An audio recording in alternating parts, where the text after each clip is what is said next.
Boa tarde. Nós vamos hoje falar de um assunto que o brasileiro adora e que a historiografia brasileira, os historiadores, acabaram deixando de lado.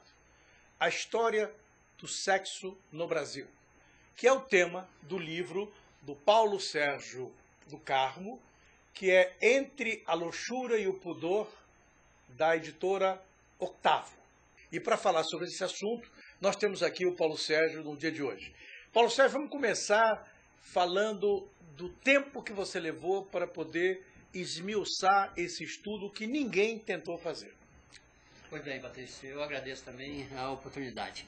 Eu sou meio eclético, já escrevi um livro sobre juventude, livros sobre filosofia, Merleau-Ponty, e um livro sobre sociedade pós-industrial. Mas quando eu estudei a história do trabalho no Brasil, eu tive que ler a história do trabalho indígena, o trabalho negro e a vinda dos imigrantes para o Brasil devido à falta de braços, segundo alegavam, falta de braços, com o fim da escravidão. E, tangencialmente, os livros que eu ia lendo sobre negros, sobre os índios, falavam sobre sexo. Eu achei que algumas passagens foram desprezadas pelos historiadores porque talvez não era o tema deles. Assim como eu estava estudando o trabalho, eu tinha que desprezar o tema sexualidade. Mas fui acumulando esse material ao longo do tempo e durante 13, 14 anos fui colecionando livros, artigos de revistas, jornais, indo em sebos. E aí, nos últimos 5 anos, eu resolvi escrever, aí dediquei 5 anos à escrita. Depois dos portugueses descobrirem o Brasil, ou chegarem ao Brasil, houve várias levas diferenciadas que aqui chegaram. E houve transformações comportamentais ao longo dos tempos. Dom Pedro era um devasso. Primeiro ou segundo? O primeiro. O segundo era um devasso contido. O que você descobriu sobre a devassidão na corte brasileira? Sobre a corte brasileira eu estudei pouco. Eu cito mais essa passagem aí de Dom Pedro I, que tinha muitas amantes. É engraçado que um viajante alemão, acho que Schillendorst, chega a falar, número de filhos, aliás, fala que ele chegou a 40 e tantos filhos.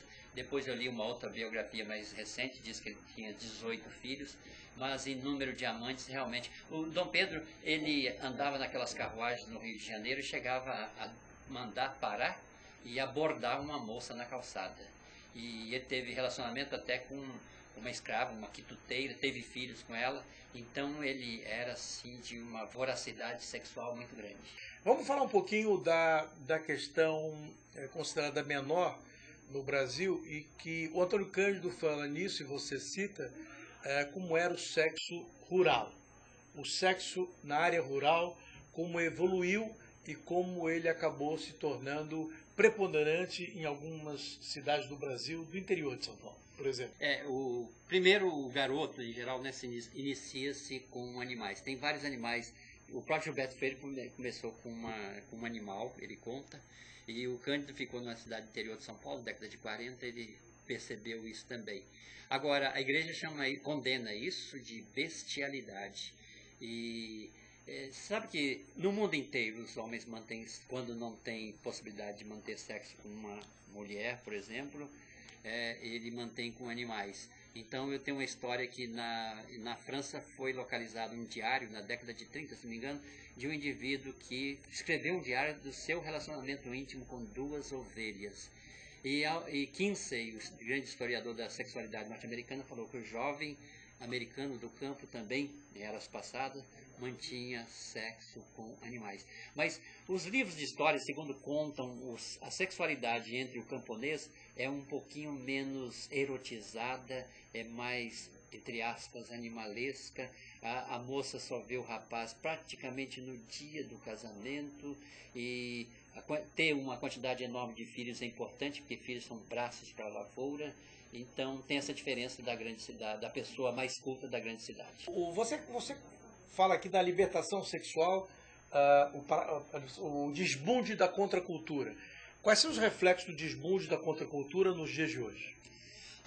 Eu falo desbunde, mas uma linguagem usada, ou seja, de liberação geral. A nossa contracultura, a nossa revolução sexual, podemos dizer isso, que está junto com a contracultura, não se deu nos anos 60. Na Europa se deu nos anos 60, nos Estados Unidos, mas nós estávamos vivendo um regime militar e as formas de comunicação que chegavam muito mais devagar. Mas a nossa liberalidade sexual se deu na década de 70. Mas meados da década de 60, final ali, revista Realidade já fazia matérias sobre o movimento hippie, sobre amor livre. Os setores mais elevados do Brasil, os primeiros jovens universitários, de 1968, num livro do Zueni Ventura, 1968, o ano que não terminou, ele fala: a nossa sexualidade começou nas prateleiras da livraria, não na cama. Mas isso já é um avanço, assim, lia-se muito sobre sexo. Bem, nós estamos aqui encerrando a conversa com Paulo Sérgio do Carmo. O seu livro é Entre a Luxúria e o Pudor, a História Sexual do Brasil, que foi editada pela editora Octavo. Você pode encontrar nas melhores livrarias do país esse livro, que é um compêndio sexual, que, como disse aqui o Paulo Sérgio, ele teve fontes primárias e secundárias, ele foi a todas as fontes, e esse livro está à disposição de vocês, uma capa brilhante. Quem é o autor da capa mesmo? É Juliana Scorza, foi pintada para o livro mesmo. Para o livro mesmo. Então, Entre a Luxúria e o Pudor, a história social do Brasil, sexual do Brasil, da editora Octavo. Agradecer a presença do Paulo Sérgio do Carmo. Muito obrigado e até a semana que vem. Mais uma vez, Visão Plural, trazendo sempre algum tema capaz de interessar vocês todos. Obrigado a todos vocês. Muito obrigado e até lá.